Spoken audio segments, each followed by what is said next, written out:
मेरे प्यारे छात्रों, मैं हूं आपका हिंदी शिक्षक गणपति सर हूं। मैंने आपको आज स्पर्श गद्य खंड से पहला लेसन दुख का अधिकार इस कहानी आपको पढ़ा रहा हूं। आप ध्यान से इस कहानी का कहानी सुनना चाहिए और उसका जो भावार्थ मतलब समरी और मीनिंग समझने के लिए कोशिश करना चाहिए। तो सुनिए, इस कहानी का कहानीकार का नाम क्या है? यशपाल जी। इनका जन्म 1903 में हुआ। 1903 में फिरोजापुर छावनी में हुई है। और इसका जो देहांत कब हुआ? 1974 में हुआ है। इतना ही बस। मैंने आपको सीधा से सीधा कहानी पर पहुंचता हूं। आप ध्यान से किताब देखिए मैं एक बार पढ़ रहा हूं। मनुष्यों की पोशाकें उन्हें विभिन्न श्रेणी में बांट देती है। प्रायः पोशाक ही समाज में मनुष्य का अधिकार और उसका दर्जा निश्चित करती है। वह हमारे लिए अनेक बंद दरवाजे खोल देती है, परंतु कभी ऐसी भी परिस्थितियां आ जाती है कि हम जरा नीचे झुककर समाज की निश्चित श्रेणियों की अनुभूति को समझना चाहते हैं। उस समय यह पोशाक ही बंधन और अड़चन बन जाती है। जैसे वायु की लहरें कटी हुई पतंग को सहसा भूमि पर नहीं गिर जाने देती, उसी तरह खास परिस्थितियों में हमारी पोशाक हमें झुक सकने से रोके रहती है। तो सुनिए मेरे प्यारे छात्रों, मैं एक बार इसका पाठ परिचय देने के लिए कोशिश करता हूँ। उसके बाद पाठ का सार बता देता हूँ। ध्यान से सुनिए। इस व्यंग्यपूर्ण कहानी में लेखक ने इस बात पर दुख किया है कि इस व्यंग्यपूर्ण एक कहानी किस पर आधारित है? इस समाज के इस पाठ का ही है, नाम है दुख का अधिकार बोल के है। यशपाल जी ने इस पाठ को क्या नाम दिया है? दुख का अधिकार कौन होता है? क्योंकि लेखक यशपाल जी ने समाज में रहने वाले अंधविश्वास, आचार विचार के ऊपर व्यंग्य किया है। क्या किया है? व्यंग्य किया है। अंधविश्वास पर व्यंग्य किया है। तो सुनिए, एक बार मैं इस पाठ का परिचय दे रहा हूं। देखिए, इस व्यंग्यपूर्ण कहानी में लेखक ने इस बात पर दुख व्यक्त किया है। किस बात पर? इस बात पर देखिए कि लोग गरीबों के दुख को नहीं समझते हैं। इस समाज में रहने वाले लोग गरीबों के दुख को समझने के लिए नाकाम हो चुके हैं, कोशिश नहीं कर रहे बोले। समझने के लिए ही कोशिश नहीं करते हैं। यह कहानी देश में फैले अंधविश्वासों, धनी लोगों के अमानवीय, धनी लोगों के मतलब अमीर लोगों के अमानवीय व्यवहार, गरीबों की मजबूरी। इस कहानी में गरीब देखो, अमीर लोगों का अमानवीय व्यवहार और गरीबों की मजबूरी इत्यादि को उजागर करती है। इस कहानी में अमीर लोगों का अमानवीय व्यवहार और समाज में रहने वाले गरीब लोगों का क्या है, क्या है, मजबूरी, उनका आवश्यकता, उनका मूलभूत आवश्यकता के बारे में चर्चा किया है। दुख सभी को तोड़ देता है। दुख सभी लोगों को क्या कर देता है, तोड़ देता है। दुख के सामने सभी अवश्य हो जाते हैं। दुख के सामने क्या हो जाता है, सभी अवश्य हो जाते हैं। परंतु कुछ ऐसे अभागे लोग भी हैं, परंतु कुछ ऐसे अभागी लोग भी हैं इस समाज में, जिन्हें न तो दुख मनाने का अधिकार भी है। इस समाज में कैसे लोग हैं, एक अभागी लोग हैं। वो लोगों को इस समाज में दुख मनाने को अधिकार भी नहीं है, बल्कि कवि यशपाल जी ने इस कहानी में बताने के लिए कोशिश किया है अनेक उदाहरण के साथ।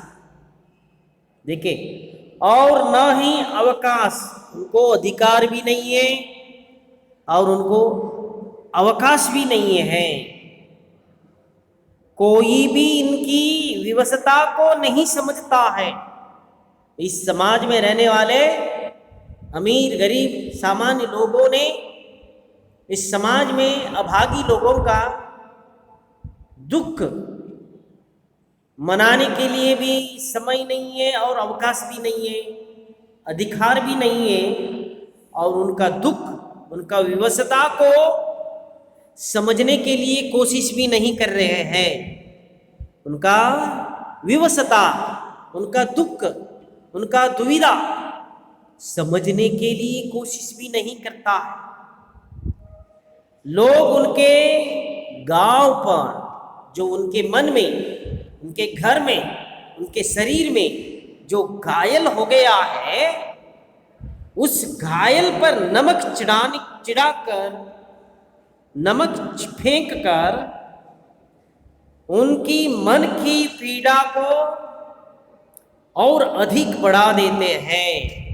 उनकी मन की पीड़ा, दुख, कष्ट को और भी बढ़ाने के लिए कोशिश कर रहे हैं। बल्कि यशपाल जी ने इस कहानी दुख की अधिकार नामक कहानी में अपना दुख व्यक्त किया है, अपना दुख व्यक्त किया है। बल्कि लेखक यशपाल जी ने इस कहानी में बताया है। लेखक इस कहानी में देखिए, स्वयं जो सहानुभूति होते हुए भी फुटपाथ पर बैठी बुढ़िया के आंसू न पोंछ सका है। पोशाक ने व्यवधान ढाला है। देखिए, मैं अभी आपको इस पाठ का आगे बढ़ाता हूँ। पहला आपको इस पाठ परिचय पूर्व में देने के लिए कोशिश किया हूँ, तो सुनिए। देखिए, मनुष्य की पोशाकें, पोशाकें मतलब मालूम हो गए ना, पोशाक मतलब हम जो पहनने वाले कपड़े, ನಾವು ಧರಿಸುವಂತಹ ಒಂದು वस्त्र, ವೇಷಭೂಷಣಗಳು ಅಂತ ಹೇಳಬಹುದು। देखिए, मनुष्यों की पोशाकें उन्हें विभिन्न श्रेणी में बांट देती है। ಮನುಷ್ಯನ ಧರಿಸುವಂತಹ ಈ ವಸ್ತ್ರಗಳು ಅವನನ್ನು ಈ ಸಮಾಜದಲ್ಲಿ ಏನು ಈ ವಿಭಿನ್ನವಾದ ವರ್ಗವಾಗಿ ನಿರ್ಮಾಣ ಮಾಡುತ್ತದೆ. ನಾವು ಒಳ್ಳೆ ಬಟ್ಟೆಯನ್ನು ಧರಿಸಿದರೆ, ಒಳ್ಳೆ ಚಿನ್ನಾಭರಣಗಳನ್ನು ಧರಿಸಿಕೊಂಡು ಟಿಪ್ ಟಾಪ್ ಆಗಿ ಬಂದರೆ ಇವನು ಒಳ್ಳೆ ಶ್ರೀಮಂತ ವ್ಯಕ್ತಿ. ಅದೇ ಒಬ್ಬ ವ್ಯಕ್ತಿ ಹರುಕಲು ಬಟ್ಟೆಯನ್ನು ಧರಿಸಿಕೊಂಡು ಬಂದರೆ ಆ ವ್ಯಕ್ತಿಯ ಎಷ್ಟೇ ಒಳ್ಳೆಯವನಾದರೂ ಸಹ ಅವನ ಹತ್ತಿರ ಹೋಗಲಿಕ್ಕೆ ಜನರು ಹಿಂಜರಿತಾರೆ. ಇದನ್ನು ನೋಡಿ ಲೇಖಕರು ಏನು ಮನುಷ್ಯ ಧರಿಸುವಂತಹ ಒಂದು ವೇಷಭೂಷಣ, ಅವನ ಬಟ್ಟೆ ಇವನ್ನು ಸಮಾಜದಲ್ಲಿ ಮೇಲು ಕೀಳು ಎನ್ನುವಂತಹ ಭಾವನೆಯನ್ನು ಕ್ರಿಯೇಟ್ ಮಾಡ್ತದೆ ಅಂತ ಹೇಳ್ತಾ ಇದ್ದಾರೆ. समझ में आए ना? तो देखिए मनुष्यों की पोशाके ये बहुवचन वर्ड, इसका अन्य वचन क्या है? पोशाक इसका अन्य वचन बहुवचन रूप क्या है? पोशाके। उन्हें विभिन्न मतलब अलग अलग, श्रेणी मतलब कैटेगरी मतलब जो A+B+ बोल के करते हैं वो कैटेगरी कहते हैं। श्रेणियों में बांट देती है, विभाग कर देती है बोल के लेखक यशपाल जी ने बता रहा है। प्रायः मतलब बहुशः, प्रोबेबली पोशाक हुई समाज में मनुष्य का अधिकार और उसका दर्जा निश्चय करती है। लेखक यशपाल जी ने कह रहा है जो व्यक्ति इस समाज में पहनने वाली क्या है? पोशाक, कपड़ा, वेशभूष क्या है? समाज में मनुष्य का अधिकार और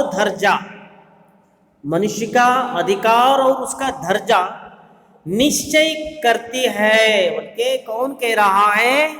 इस कहानी में, दुख का अधिकार कहानी में यशपाल जी ने कह रहा है, अपना अनुभव व्यक्त कर रहा है। अपना अनुभव इस कहानी के द्वारा इस समाज को, इस लोगों को बताने के लिए, इस समाज को एक मैसेज देने के लिए इस कहानी के द्वारा कोशिश किया है। समझ में आए ना? तो सुनिए, देखिए, उसका दर्जा निश्चय करती है, वह हमारे लिए अनेक बंद दरवाजे खोल देती है। वह ये वेशभूष, इस क्या है? वेशभूष हमारे लिए इस समाज में क्या है? बंद दरवाजे खोल देते हैं। हम अच्छे कपड़े, अच्छे वेशभूषण और मौलियत क्या है? सोना वगैरह पहन के आए तो, बड़े अच्छे खान में आए तो वे लोग उनको सैल्यूट मारते हैं, आधार और उसका सत्कार करते हैं। अगर वही व्यक्ति एक कचड़ा क्या है? वेशभूष में आए तो लोग उसको, उसके मुंह भी देखता नहीं है, उसके सामने भी नहीं जाते हैं और उसके आसपास नहीं जाते हैं, उसके पास व्यवहार नहीं करते, उसके पास कोई बातचीत नहीं करते हैं। अगर वही व्यक्ति करोड़पति बनकर समाज में एक अच्छे धनवान और धन धान्य दौलत पाकर एक अच्छे स्टेटस वाले आके आए तो वही व्यक्ति को सम्मान करते हैं, वही व्यक्ति को मंच पे एक सीट मिलते हैं बोल के लेखक ने बता रहा है इस कहानी के द्वारा।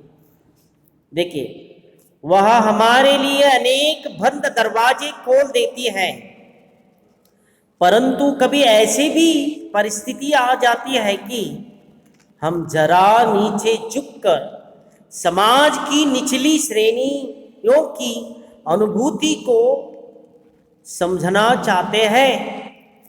उस समय यह पोशाक ही बंधन और अड़चन बन जाती है। जैसे वायु की लहरें कट हुई